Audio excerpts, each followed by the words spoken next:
Here he goes. Oh,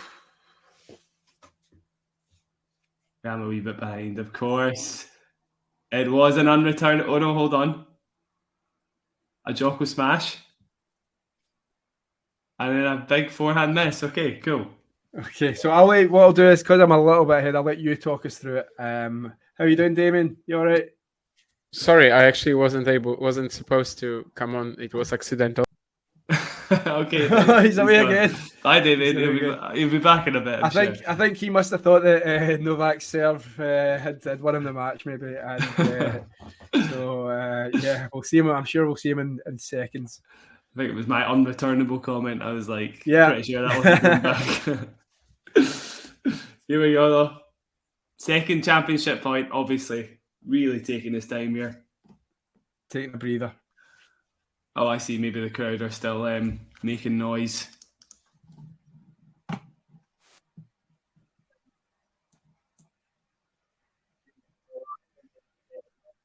Still not served, certainly where I am. So you can talk us through this, Jack. Here we go. There we go. No, went for the first serve on my screen, so he did miss it. He's got a second serve now. Again, just taking his time. There is silence in Philip Chatrier. Here we go. Second serve in. Casper finds the forehand. Djokovic goes down the line. Backhands cross court. Still going backhands cross. Goes a slice for Ruud. Big forehand inside out. A little tight from Novak. That one's not tight though. That's lovely. And it's enough to force the error. There it is. Number 23 from Game, set, and match. Djokovic. He falls to the floor. He has won his 23rd Grand Slam title. The players shaking hands now. A nice embrace. A well done from Casper Ruud. And we are joined by Damien. How are you doing? Oh, I'm already back. Actually, the story behind my accidental appearance was not that. It was just the fact that I accidentally unplugged my camera, and when I plugged it back in, it just thrown me into the stream for whatever reason. But yeah, I indeed was supposed to be here, and glad to talk. Will you guys stay here as well? Okay. Good. So glad to talk with you for a while. Obviously, you were totally focused on the match and doing the commentary for it. I was watching two challenger finals along with it, but right now with the rain delay in Surbito, of course, the remaining part of the match, I was also able to focus just on this one, on history. Yeah, and we've been talking throughout. Obviously, the first set, it was obviously where the game was played, where the match was played. Really, the only chance really Casper Ruud had was doing something early. But can you just share us then, Damien, your thoughts on what you've just watched?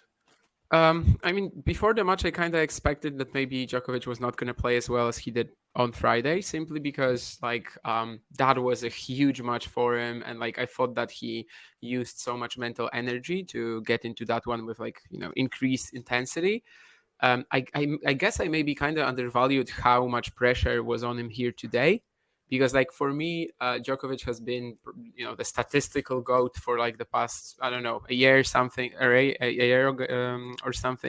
So I actually kind of didn't even think of the aspect that he will want that 23rd Grand Slam, and it sounds pretty stupid. I mean that's so obvious, right?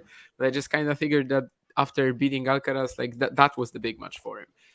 Maybe not, because the first 5-6 games was kind of reminiscent of what happened in the 2021 US Open final, right?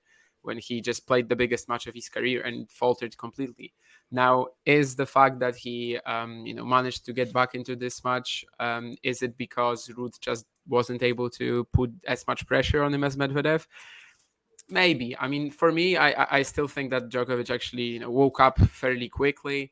And then when he won the first set in style, and of course I'm sure you guys were talking about all the no unforced error stats, definitely when he won this set in style, I guess you could kind of already tell that the match is over, right? And Ruud didn't really you could see that the belief is gone, at least for the second set. Maybe the third was actually kind of close. And then of course in the second set as well, Djokovic was just so easily taking over the points.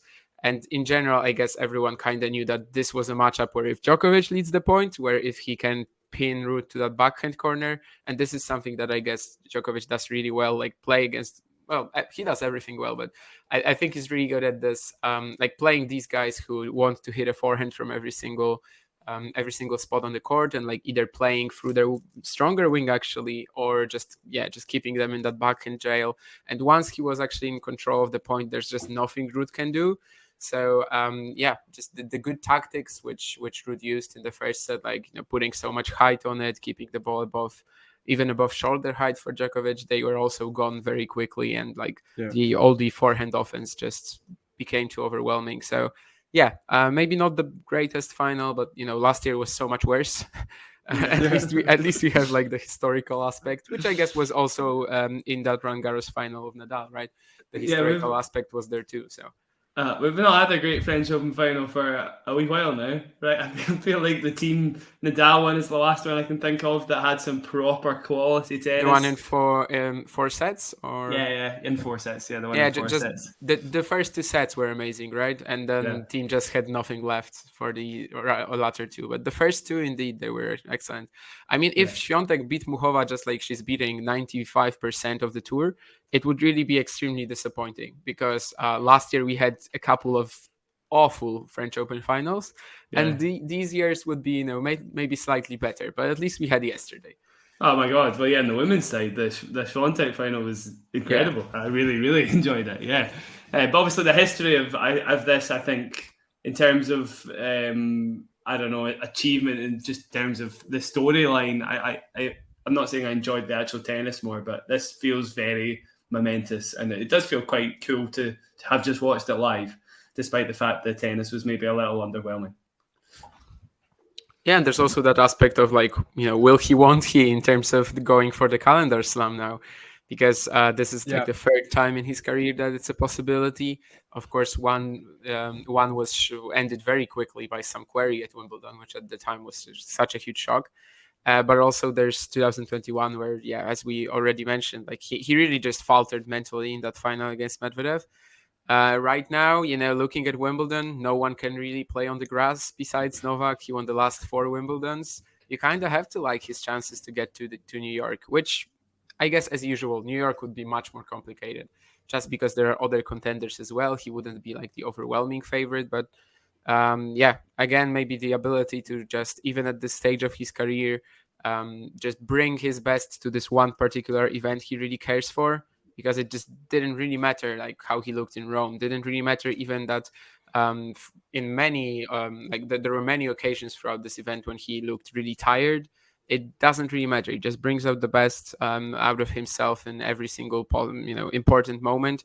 So I kind of think that you have to like his chances to do it at the next slams as well, because why not? He just really, like, at this stage of their careers, and that goes, of course, I mean, Federer is out already, but that also goes for Nadal. Like, the focus is just only on slams, and that's pretty clear. Yeah. But I mean, Wimbledon, we were speaking about this during the match, Damien, and there doesn't seem to be much out there in terms of a challenge to him this year at Wimbledon. Whereas obviously the US Open will be a much kind of wider open event in terms of challengers. Do you see anyone at all who can stop him in the grass at Wimbledon? Yeah, I guess tough call, because like the last few years, definitely there weren't any other contenders than Djokovic than we were really thinking about. So I remember that there was that one year where like the contenders that we thought were going to be between like spots 2 and 4 were Berrettini, Cilic, and Hurkacz, I think. So Berrettini is out; he's coming back for the grass. Cilic is also injured. Hurkacz, I mean, do we really like his chances to like even get to play Djokovic and win and potentially, beat him? I don't know. It would be one of the more interesting matches, but like Nadal isn't around. Last year, of course, he wasn't really that challenged by like almost anyone, I would say. Berrettini played him really close in 2021, but yeah, he's just coming back. It's really hard to see anyone. I am probably just looking at Alcaraz and Medvedev as guys who maybe have not shown it yet, but like potentially in the future they should be good grass courters. I mean, Medvedev, of course, is so much older, as well. And I guess this is something that hasn't really happened for him, for a number of reasons. Obviously, last year he wasn't allowed to play Wimbledon, but he's done well in some other, smaller ATP Tour events on grass.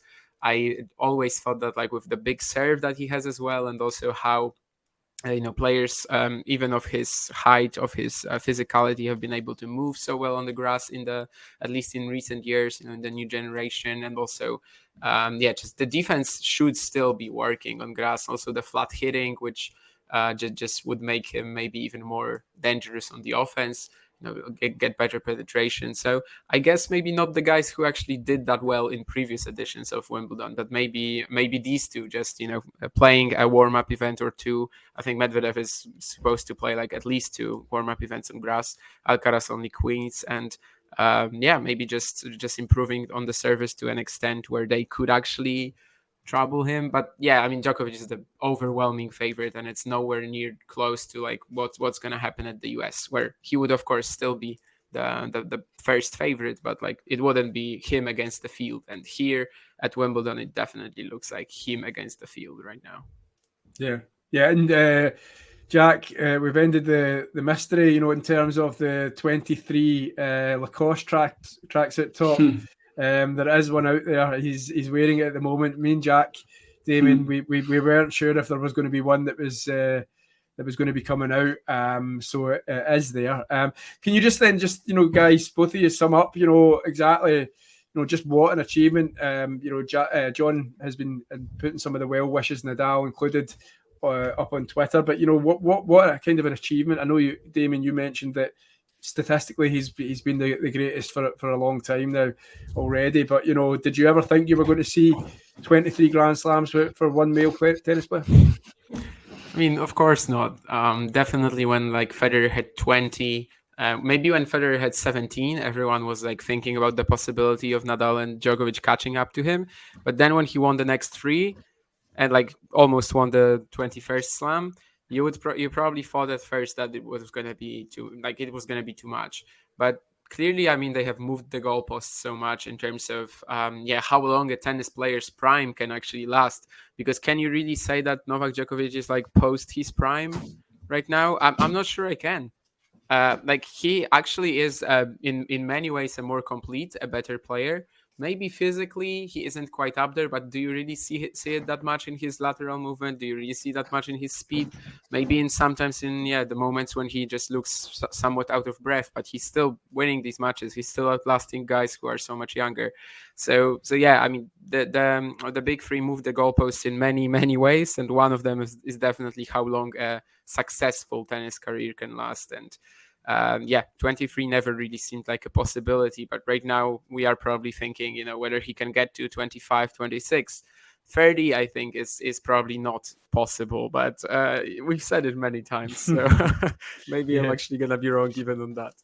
You just don't know where the ceiling is right now, because like you say, he looks like he could be, playing this sport at that level for 3, 4, 5 years still to come, maybe.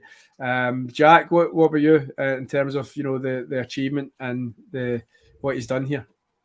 It's got to a point where it's not surprising to see Novak mopping up the slams, but to be in this position, I think Matthew Willis put it in a really good way. He kind of talked about how a history of kind of molding each other, the fight, the crazy battles the big 3 have had with one another has just turned them into these superhumans that only they can kind of live with. So it's almost like the experience that they've had fighting each other is grossly unfair for every other player on tour, because it's just like now they've had that, they've been in these moments that nobody else gets to experience. And Djokovic he is a cut above the rest. So just continuing to win slams, like Damien saying 30 could happen, it could happen. There's just nothing stopping him, and it's unfair. There's nobody that can match him, basically. Yeah. I mean, well done, Novak Djokovic. They are coming out on to do their speeches and whatnot. So yeah, guys, just kind of wrap us up then in terms of the actual event. What's been your highlights? What's been your low moments? What's been the match of the tournament, etc.? Damien, I'll start with yourself. Wasn't prepared for this, but I guess I can come up with something. Definitely we've had some pretty crazy upsets in the first week, but they didn't really influence anything that was going to happen later. I am a bit definitely disappointed with the way that Djokovic Alcaraz turned out. Even for the first 2 sets, I didn't think that the quality was, as insane as maybe you would hope for in a match like this. Definitely not as high as in their Madrid semifinal. But yeah, just to have it end in this way, that was probably like the low light of this event. And also in general, how Alcaraz, Musetti was supposed to be a great match, and then Alcaraz Tsitsipas was supposed to be a great match, and then it never really happened. I don't know. I mean, other than that, maybe when it comes to the lowlights first, I mean, Holger Rune, the fact that he's still struggling so much physically in best of 5. Yeah. And that he just wasn't able to replicate Rome or Monte Carlo. The fact that something like this is still happening for him was kind of disappointing, because that was supposed to be one of the biggest contenders as well. There were a lot of 5-setters early on in the week, so that would probably be some of the best matches. Of course, one of the ones that I have in mind is definitely Seyboth playing Medvedev, and in the opening round, which just something that it seemed impossible that he would beat basically 3 or 4 players in the draw. Seemed to be like they could be impossible for him to beat, and yet he came out and actually beat one of them. There were so many 5-setters like Sinner Altmaier, of course, the big upset there as well. Yeah. Over 5 hours, and a crazy match, probably the best one that Altmaier has played. Definitely more impressive in my eyes than the upset he had against Berrettini here 3 years ago. And yeah, I just think a lot of these 5-setters, especially early on, they were the best part of the event. And also, probably this was one of the Grand Slam events where I felt like the most certain about the superiority of the best of 5 format, in terms of just how it creates all these beautiful scenarios, and how much drama is involved in them. Because compared to the matches on the men's side, especially all of these 5-setters, I think so many days early on in the event on the women's side kind of fell flat. Like they didn't really bring out the memorable matches. Whereas on the men's side, it can just be 2 random players, like 2 players who have no chance of getting deep in this event, 2 players who, I don't know, aren't even playing well, and yet the sort of grandiose and just the atmosphere of a 5-set match is basically unrivaled. Yeah, I think Ben Rothenberg will be liking you, Damien. He's obviously always going for the 3-setters. Jack, what about you in terms of the event itself, the HBWA? What's been your highlights and etc.? Yeah, I mean, I'll stick to the men's side, but okay. I would just like to give a shout out to the women's final. Obviously, that was probably the match I enjoyed most throughout the fortnight. I absolutely loved it, and to actually feel like Swiatek was going to lose that chance, it was all just really dramatic and exciting, and Mukova played out of her skin. However, on the men's side, biggest disappointment has to be Sinner Altmaier. I felt awful after that match. I really thought this was a big chance for Sinner, and he disappointed again. That definitely stung a little bit for sure. Biggest match on this side, maybe go for the Monfils match. I think that was unrivaled in terms of the quality of tennis was obviously just weird at times, but with Monfils not being able to move his legs, but the emotion after that match was amazing. It was so good to see Monfils put together a win like that after the couple of years he's had not actually winning matches full stop. So yeah, that was fantastic. And then the Alcaraz match, there was moments, but yeah, that could have been better with the way it ended, and I think everybody's pretty hungry for another Alcaraz Djokovic matchup as soon as possible, even if that's Wimbledon. And I would regard Djokovic as a fairly sizable favourite in that matchup, honestly, on grass. But yeah, obviously Alcaraz can do crazy things. It would be great to see him peak for that match. Okay, and yeah, just quickly, we've spoken about Novak Djokovic and his achievement. In terms of Casper Ruud, where he goes from here and his career, I know, Jack, we touched on it a little bit during the actual event.